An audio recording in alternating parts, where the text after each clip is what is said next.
Entonces, la semana pasada terminamos con una membra, con un dicho de Jajamim muy interesante que hablaba del trabajo, del sudor de una persona. ¿Se acuerdan? Que dijimos que es más grande aquel que tiene satisfacción del esfuerzo de su trabajo que el Yereh Shamayim, que el temeroso del cielo. ¿Qué? Porque porque dice la Gemara, porque sobre respecto a Yereh Shamayim está escrito que es bienaventurado el temeroso de Hashem, Ashrei Ish Yereh Hashem, y sobre el que tiene satisfacción de su trabajo está escrito Ashrecha Betovlach, o sea, es una doble bendición. Ashrecha Ba'olam Hazeh, Betovlach La'olam Haba. Y respecto al Yereh Shamayim no dice Betovlach.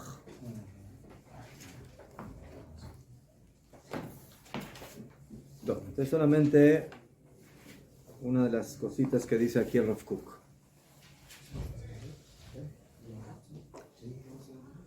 La sensación elevada del que tiene satisfacción de su trabajo es la más completa y buena de todas las sensaciones morales del hombre. O sea, un hombre que se siente satisfecho de mantenerse en base a su trabajo, dice el Rav,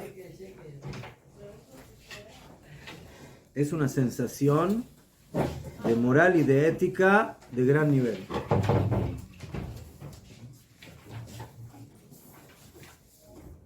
Según el Coelet, el capítulo 1 y 2, creo que hace mucho ese énfasis, ¿no? De trabajar, de comer, de beber, de alegrarte. No, aquí está hablando de trabajar. Sí, también hace el Coelet habla de trabajo. ¿Qué? Hombre, yo me dice, y te alegrarás con el sudor de tu trabajo, te alegrarás.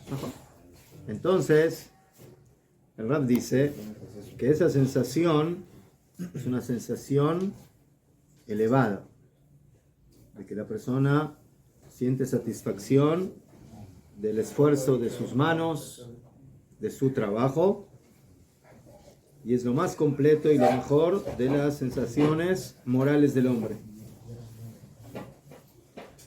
Porque en el momento que está sellada en su naturaleza, en la naturaleza del hombre, la sensación buena, por cuanto que la persona es libre en su accionar, y él puede, por medio de su esfuerzo, de sus ganas, perfeccionarse en todos sus aspectos. Entonces no corresponde que la persona se siente, como se dice, con los brazos cerrados sin hacer nada, y que los demás trabajen por él.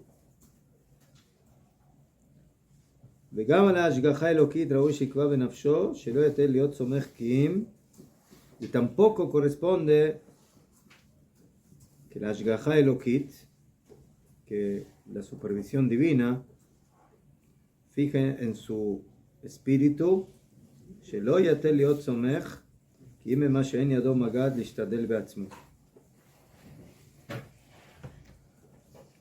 aquí hay dos cosas que dice el Rab. La primera, que lo más normal y lo más moral y lo más ético es que el hombre sienta de que lo que ha ganado lo ha ganado con su esfuerzo, uno. Y segundo, que no confíe, ¿sí?, sino en lo que él se esfuerza, y no confíe en lo que otros le den, sino que sea el fruto de su esfuerzo. Porque todo lo que uno puede hacer con su esfuerzo, o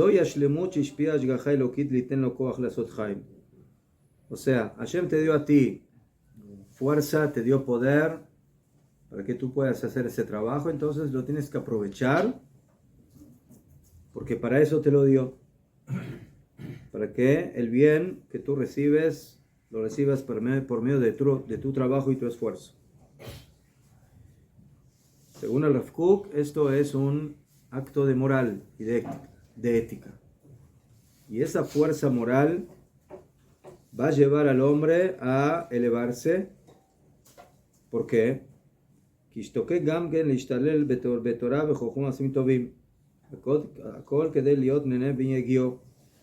momento que la persona vive una vida donde él se esfuerza para recibir el fruto de sus actos, en este caso en la Parnasá, eso también lo va a llevar a esforzarse también en los otros aspectos de la vida para perfeccionarse, por ejemplo, a nivel espiritual, en su cumplimiento de mitzvot, en su estudio de Torah, porque eso es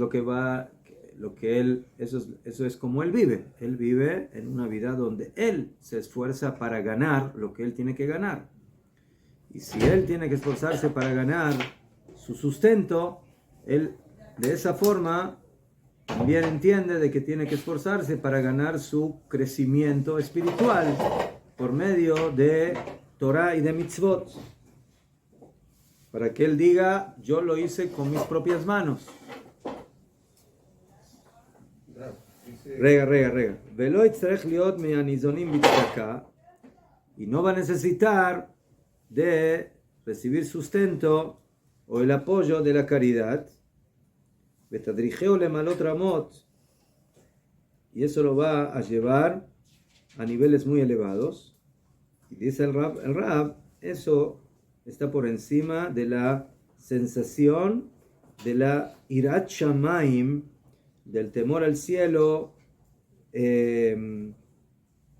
של יראת שמיים המופשטת, שאף תמריצהו לאחוז בעבודה, אבל יוכל להסתפק כמה פעמים במיעוט השתדלות, ולצאת ידי חובותיו רעיונות טובים וקדושים הממלאים לבבו. El Rab dice de que la persona que tiene Irat Shamayim a veces vive en la idea de una Irat Shamayim abstracta que no siempre se manifiesta en la realidad. O sea, él tiene ideas elevadas de ser muy espiritual, etc. Pero muchas veces esa Irat Shamayim se queda en el camino de un mínimo esfuerzo. De Kitzur, lo que está diciendo el Rab aquí es lo siguiente. La persona que se esfuerza en el trabajo, interesantemente, él sabe que en la vida para sustentarse hay que esforzarse. Eso a él le da la pauta de que si él quiere también crecer espiritualmente, tiene que esforzarse. Porque así como tiene que esforzarse a nivel material para recibir su sustento material, para recibir su sustento espiritual, él entiende que también tiene que esforzarse. Pero la persona que vive en el nivel de una Irat Shamayim, que a veces es un poco abstracta, ulay, imaginaria, que no está conectada siempre con la realidad, entonces esa persona le falta esa conexión con el esfuerzo de hacer cosas que le permitan elevarse de una manera bien importante en esa Irat Shamayim. Y a veces lo que él va a hacer es conformarse con una Irat Shamayim, pero de un nivel quizás un poco mediocre, que no sea una Irat Shamayim realmente elevada.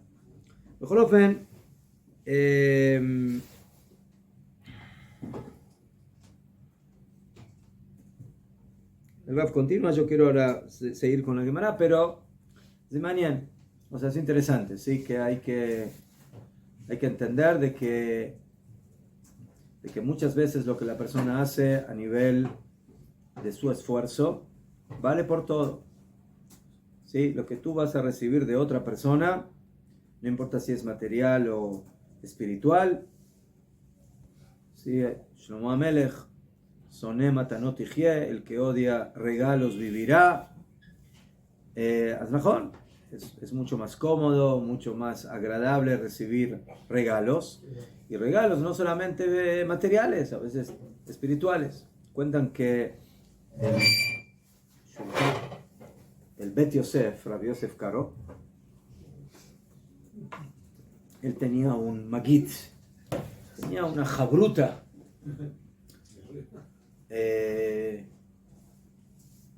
malaj, ¿sí? Y con él enseñaba, estudiaba muchas cosas profundas y ocultas. ¿Todo? Entonces, muchas veces esas fuerzas espirituales revelan secretos de la Torah que uno solo le sería muy difícil poder llegar a ellas. Entonces cuentan que al Gaón de Vilna le quisieron dar algo así y él no aceptó. Él dijo, la Torah que yo voy a estudiar, yo la voy a estudiar. A mí nadie me va a enseñar Torah por arriba. Yo, todo lo que voy a aprender, lo voy a aprender con mi esfuerzo. Así dicen del Gaón de Vilna. El Gaón de Vilna, por eso es el Gaón, ¿sí? Ustedes saben que la palabra Gaón viene... No, pero ¿cuál es la época de los Geonim? Es la primera época post-talmúdica. Estamos hablando de más de 1000 años después de la época de los Geonim. O sea, los Geonim ya se acabaron hace mucho tiempo. Estamos en la época de los Rishonim. El Gaón de Vilna vivió hace 200 años. No hace mucho. Sí, 250. Pero, ¿sabes? Tenía se sabía toda la Torah de memoria. ¿Quién? El Talmud, la Gemara, el Tanaj, el Kabbalah, Bikitsu. Y él, no metamos aquí cosas que no corresponden. Entonces entonces a él se le dio este apodo, ¿sí? El Gaón de Vilna. El Gaón es una palabra que se le dio para decir que él tenía la capacidad y estaba en el nivel de los Jajamim que vivieron muchos años antes que él. A lo mejor así dicen, así una vez escuché o leí, y que a él también le quisieron dar un tipo de jabruta o de magit para que le revele secretos, y él dice, no, yo los secretos los voy a descubrir por mí. Los descubrió.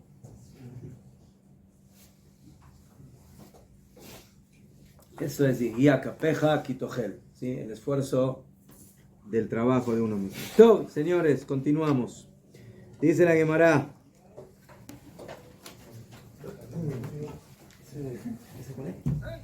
¿Ah? No, para copiarla. ¿Qué hora estoy diciendo?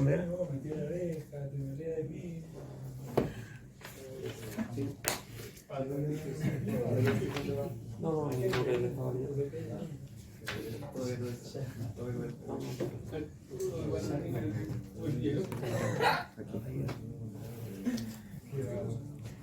Top, dice la Gemara Marrabuna. No. La Marrabi, 1, 2, 3, 4, 5, 6 renglones desde abajo. Amar Abijia Barabi Mishme de Ula Leolam Yadura Damim Kom Rabo. Que siempre la persona ponga su vivienda en el lugar donde vive su maestro.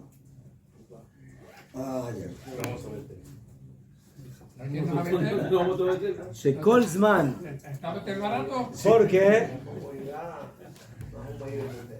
Porque en todo momento, Sheshimei ben Gera, que era el rab de Shlomo Amelech, Kayam, vivía, Lo nasa Shlomo et bat Paro, no se casó Shlomo Amelech con la hija del faraón de Paro.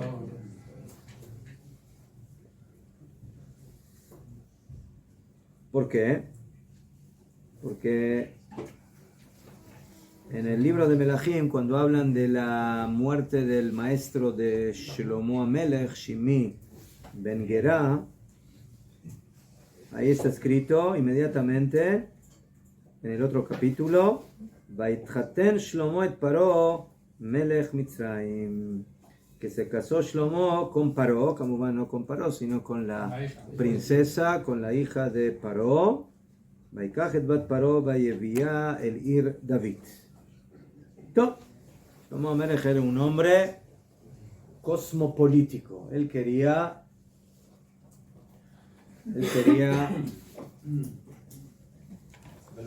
que todas las naciones del mundo aprendan quién es Am Israel y que sean influenciados por Am Israel. En aquella época, como en muchas épocas, uno de los pueblos o de las naciones más poderosas era Egipto, ¿sí? América, Estados Unidos.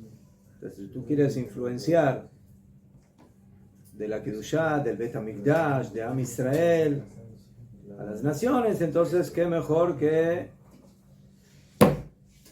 casarte con la hija de Trump.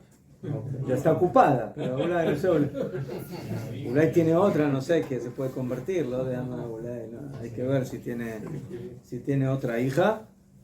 Omar ya convirtió. Omar ya convirtió. Por eso digo, entonces, eso fue lo que hizo Shlomo Amelech. ¿Qué? Entonces, Shlomo Amelech, sí, tenemos que entender, lo que hizo Behemet fue de esa forma, con esa ideología. ¿Qué? Un rab que enseña aquí, mejor Meir, el rab de Sharki.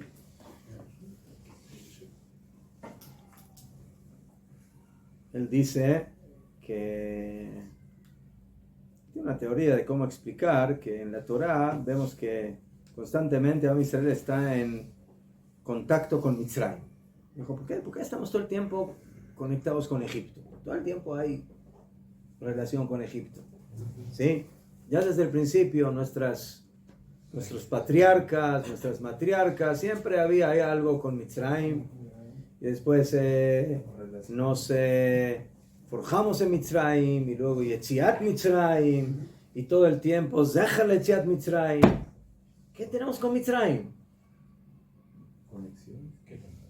¿Qué tenemos? Una relación. Nosotros tenemos que sacar a Mitzrayim de Mitzrayim. Eso es lo que tenemos que hacer. Ese es el trabajo más importante que tiene Am Israel. ¿Sí? Y por eso él dice que la salida de Egipto no se llama que salimos de Egipto, sino la salida de Egipto. Es diferente decir salimos de Egipto o salir a Egipto. ¿Sí? La salida de Egipto no se llama Yetziat mi Mitzrayim, sino se llama Yetziat Mitzrayim, que es lo que estamos diciendo, que estamos sacando a Mitzrayim.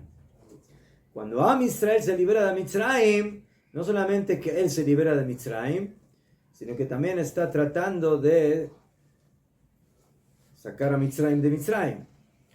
Eso nos explica un poco por qué Moshe Rabbeinu, ¿qué hizo cuando salió de Mitzrayim? ¿Qué hizo? Cruzar el mar. No. ¿Quiénes salieron de Mitzrayim junto con Am Israel? ¿Cómo dice la Torá? Erev Rav alaytam. El najón de que ese Erev Rav nos hizo problemas y el Egel y demás, pero tenemos que entender por qué Moshe Rabbeinu acepta a esa gente que salía de Mitzrayim, que eran egipcios, que no eran Yehudim. ¿Por qué? Porque hay que liberar a Egipto. No solamente liberar a Israel, también liberar a Egipto.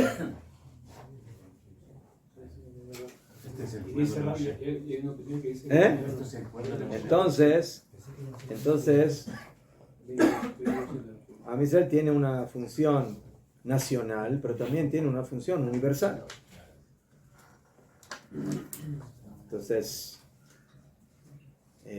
mejor, esa función es compleja y peligrosa, porque cuando tú quieres influenciar en los demás, tienes que tener cuidado de que al final ellos no terminen influenciando en ti.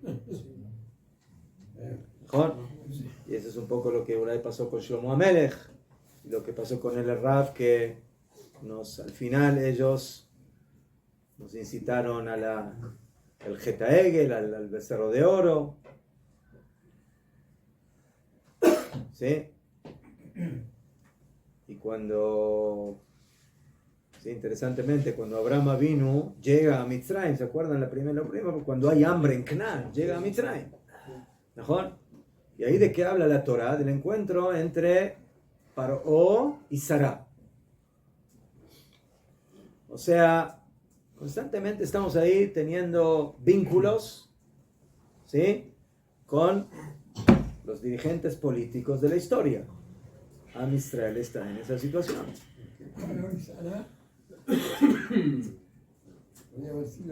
Bejolofen, volviendo al tema, Shlomo HaMelech se descarrió en el momento que murió su maestro.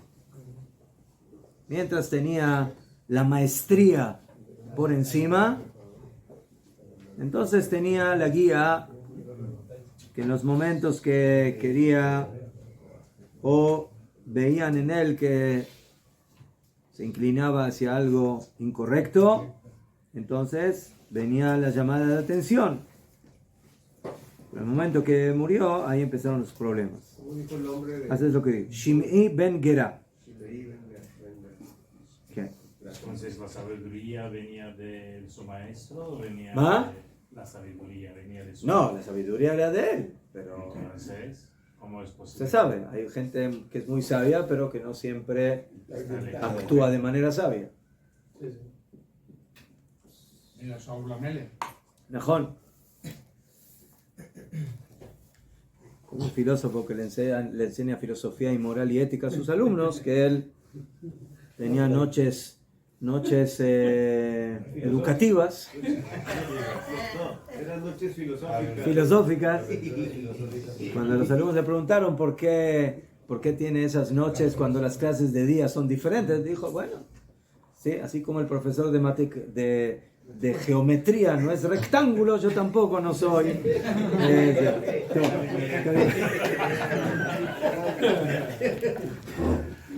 Esto pasa en todos los domingos. Entonces ahí comenzó la Avodah Zará, cuando comenzamos a vincularnos con la hija de Paró. Cuando murió Shimi ben Gera.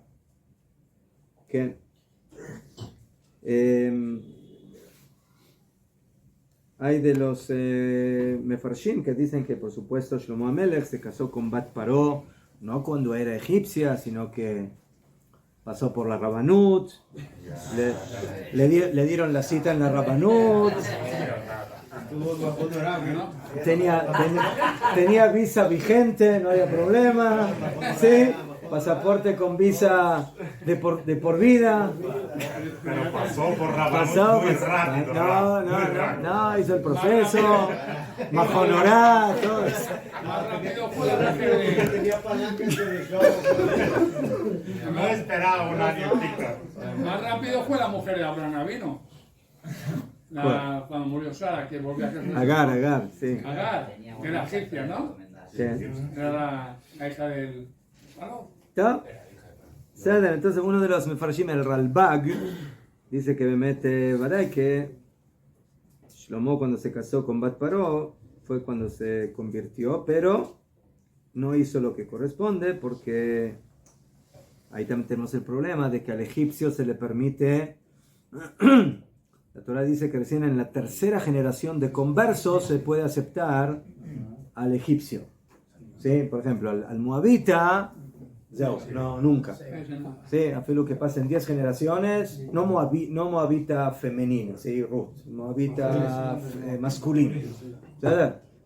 Pero Mitzri, la Torah dice, el Mitzri, el egipcio y el edomita tienen que ser 3 generaciones de conversos.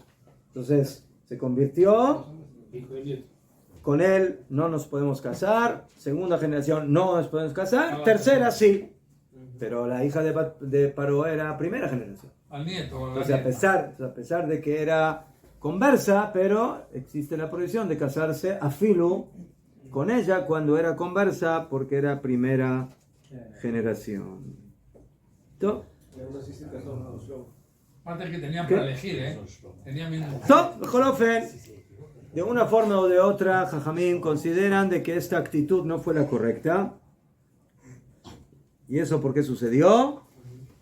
Porque el maestro no estaba ahí presente para llamarle la atención. Pregunta la Gemara, Beatania al Yadur. Dice la Gemara, ¿cómo tú me dices de que siempre la persona tiene que vivir donde está su maestro? Si hay otra braita que dice exactamente al revés. Que la persona no debe vivir en el lugar donde vive su maestro. Lama. ¿Cuál es la lógica de vivir donde vive el maestro? Ya entendimos. Cuando está el maestro, entonces ahí está, el tema está más firme. ¿Por qué puede ser que haya una opinión que diga que Dafka no vivas donde vive tu maestro? Para ir a buscarlo. ¿Ah? Para ir a buscarlo precisamente. Para que no veas todo lo que hace tu maestro. No, que babó. No, hubo uno que se metió de debajo a la cama. Rafkana. No, asmate hombre, ¿por qué a Ulay no conviene vivir tan cerca del maestro? Porque no lo regañen. Para que no vean tanto lo que él hace. Para que no lo regañen tan seguido. No lo regañe. Para que las relaciones no se vuelvan complejas, tirantes. ¿Najón? Si tú tienes al maestro ahí, ¿cómo se dice? Al acecho, constantemente. ¿Najón? Entonces, la relación puede volverse un poquito, y al fin y al cabo el alumno tiene que respetar a su maestro. Y a Jolio de que por estar tan cerca, entonces no le dé el respeto que corresponde. Y a Jolio. A ver, la Gemara dice, hay una contradicción. En la primera braita dice que la persona siempre tiene que vivir en cercanía de su maestro, pero la segunda dice que no viva cerca de su maestro. Entonces, contradicción. Contesta la Gemara, lo kashya. Lo kashya. Depende cuál es la relación que tienes con tu maestro. Hade kaifle. Lo que dijo Ula, que la persona siempre tiene que tratar de vivir cerca de su maestro, es cuando el alumno se somete al maestro. Entonces, cuando él se somete al maestro y recibe sus, ¿cómo se dice? Sus tarjetas amarillas. Y rojas. No, rojas no. No, rojas no. Amarillas, sus reproches. Entonces, que viva cerca, eso le va a servir para siempre mejorar. Pero si el alumno es medio rebelde, entonces, ¿qué? Vas a vivir cerca de tu alumno, de maestro, el maestro te va a llamar la atención y tú vas a decir, leitraot, kilo, y no te importa. Entonces ahí no conviene vivir cerca del maestro. ¿Sí? De lo que la segunda braita que dijo que no viva cerca del maestro es cuando el alumno no está dispuesto a someterse y a aceptar las amonestaciones y reprimendas de su maestro. Entonces, ¿vamos a meter o no? ¿Qué dice la Gemara? No depende del maestro, depende del alumno. Está cerca, somos vecinos. Si usted abre la ventana y yo y nos vemos ahí, nos saludamos. Con Nathan y sí. Amar Rabuna Bar Yehuda, Amar Rabbi Menachem, Amar Rabbi Ami, Mai dichtivot be Hashem ichlu. Después de que vimos la importancia de hacer tefilá en el Bet HaKnesset, ahora la Gemara trae algunas halajot que tienen que ver con Kriyat HaTorah, la lectura de la Torah.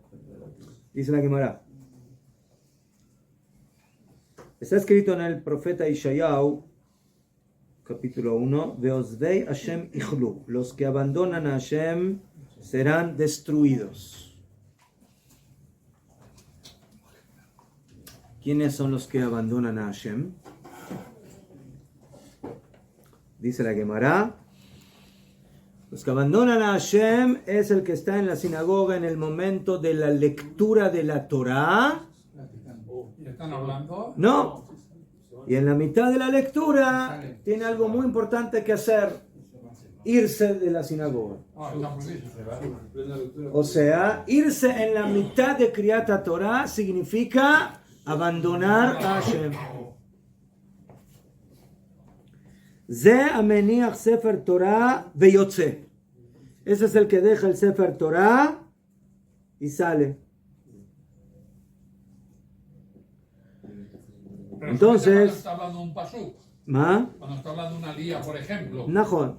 y ya termina la lía, Najón. puede salir. Estoy de acuerdo. Estamos de acuerdo que no estamos hablando caniré entre aliyah y aliyah. Estamos hablando en la mitad de la lectura. Cuando está en la mitad de la aliyah, y el señor se va. Como está hablando, pensamos que tiene que salir por urgencia. O sea, tiene que ir al baño urgente o tiene, no sé. ¡Stop! Salió. Quiere tomar un poquito de aire fresco. Sí, está medio cerrado el lugar en la sinagoga, entonces quiere ir a tomar un poco de aire. Aire fresco. Quiere ir a Buenos Aires. ¿Qué? Pero hay algunos que tienen que correr a los Buenos Aires. Para no tener malos aires. ¿Qué? Entonces, señores, ¿sí? Si una persona no se quiere denominar a sí mismo abandonador de Hashem y que merece exterminio, entonces que se cuide que cuando está en la Kriyá se quede en el Bet HaKnesset hasta el final de Kriyat Torah y no salga de la sinagoga. Y el Biur Halacha dice que se entiende del Shulchan Aruch que está prohibido salir y dejar el Sefer Torah abierto a filo que todavía no empezaron a leer. Van aquí que ya abrieron el Sefer y todavía no empezaron a leer. Uno puede decir, bueno, cuando ya están leyendo no salgo, pero todavía no empezaron a leer. No, ya está abierto el Sefer, no se sale. A filo que todavía no se leyó no se empezó a leer la Torah. ¿Qué? Hay dos veces que se abre el Sefer Torah.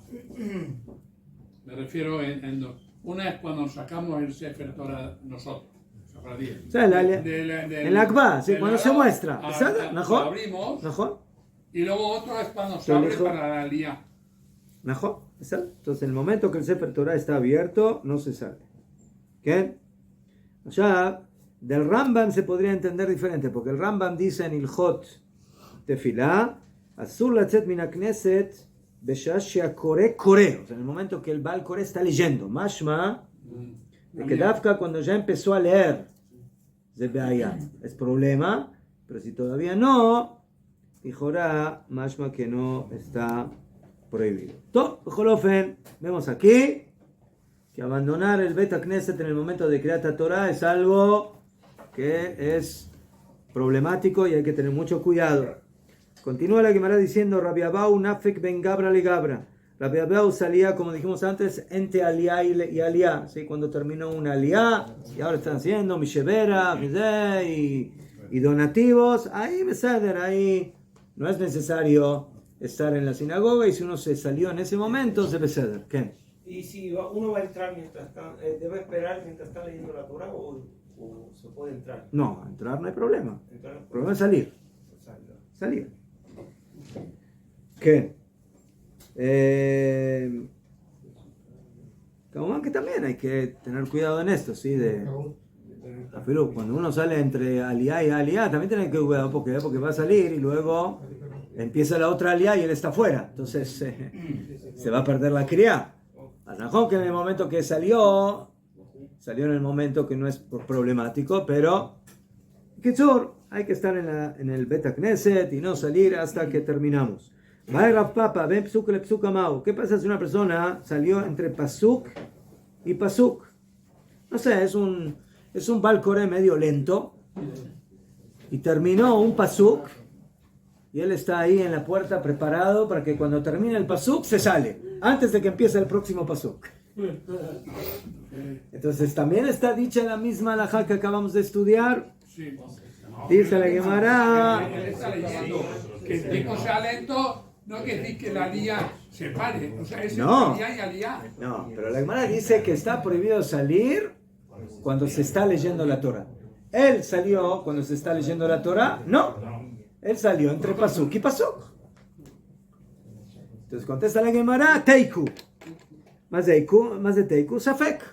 No queda claro cómo es la halajá en un caso así, pero cada vez que estamos en una situación así en la Gemara, que la Gemara termina con esa palabra que ahora voy a explicar qué significa, entonces tenemos que irle Jumbra.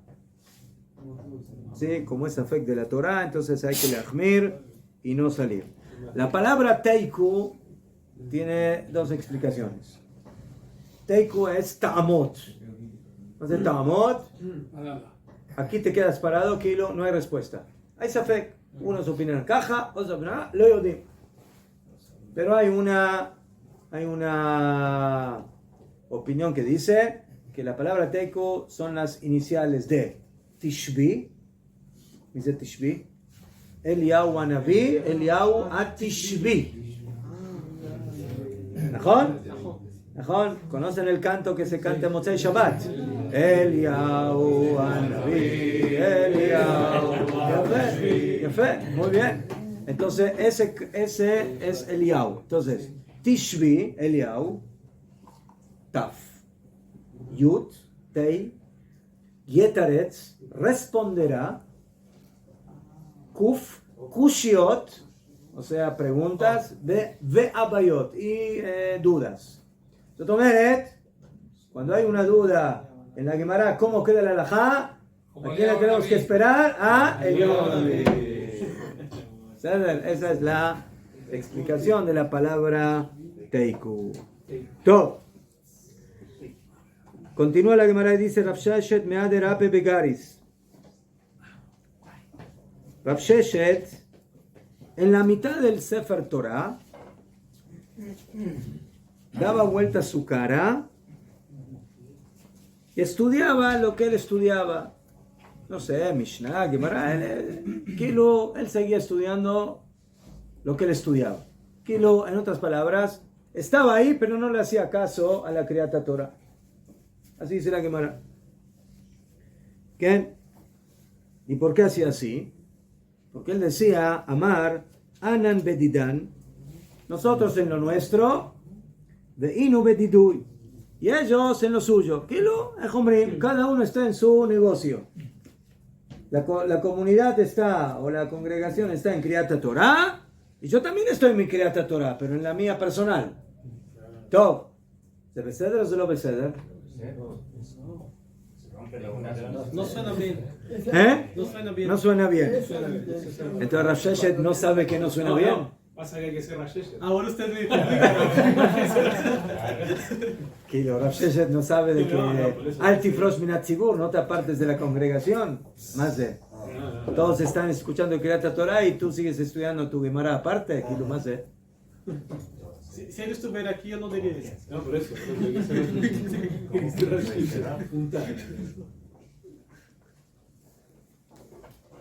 ¿Qué? ¿Qué?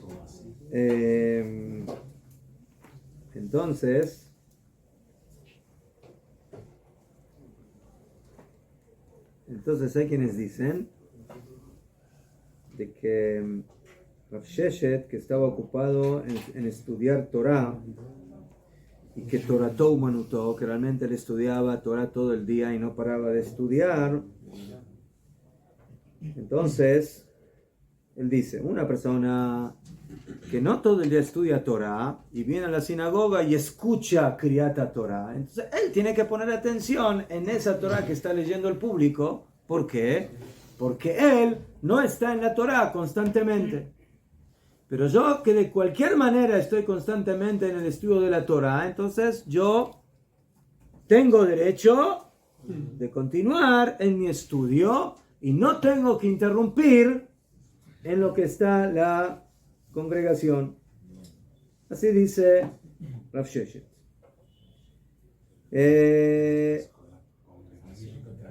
Alajá lemase, nosotros no hacemos así. En que somos Rav Sheshet. Si hay alguno que se considera que está en el nivel de Rav Sheshet, Azulay, que haga algo así. Pero, como hace muchos años que no tenemos a alguien en esa categoría, entonces nosotros no debemos interrumpir y en el momento de Kriyat Torah tenemos que poner atención y estudiar y escuchar la lectura de la Torah.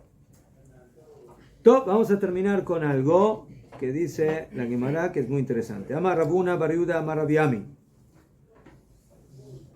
לעולם ישלים מדע פרשיותיו עם הציבור, שני מקרא ואחד תרגום. O sea, a pesar de que nosotros escuchamos la parsha de la semana en la sinagoga, en Shabbat, completa, además de lo que escuchamos lunes, jueves, Minjat de Shabbat, escuchamos la parsha completa, dice la Gemara, no es suficiente. Tú tienes que solito, completar la lectura de la parsha semanal, ¿sí? O sea, Imatzibur con la congregación, Akabaná con la parsha que se está leyendo en congregación en esa semana, Shnaim Mikra ve'echad Targum. Tengo que leer la parsha 3 veces, 2 veces. Leer la parsha en hebreo y una en ónkelos.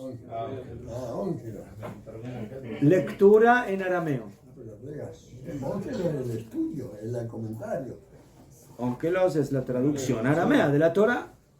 Entonces dice Rabuna, hay una mitzvah de que la persona todas las semanas, y Besat Hashem vamos a estudiar de qué forma, cómo hacerlo, de qué forma, cuánto leer cada día, o leerla de una forma, de otra forma, pero al final yo tengo que terminar todas las semanas leyendo la parsha 2 veces más el onkelos, más el targum.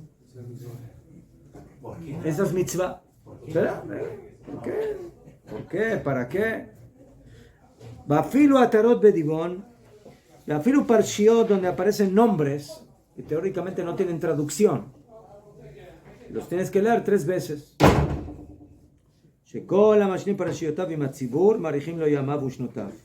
Porque todo aquel que completa sus parshiot con la congregación, la alargan los días de su vida. Entonces, sin entrar en por qué o para qué, ¿sí? Esta es una píldora que alarga la vida. ¿La quiere o no la quiere? ¿Quiere una píldora que le alarga la vida? Entonces, lea la parsha 2 veces en hebreo y una en arameo, y eso dicen Jajamim, le alarga la vida a la persona. Así dicen Jajamim. El que lee la parsha 2 veces con el Targum Onkelus tercera, entonces tiene asegurado que Bezrat Hashem va a vivir larga vida. Top, mañana seguimos. Se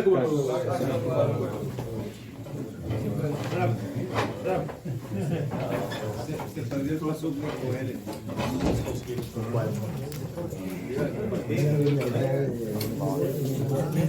Perdón.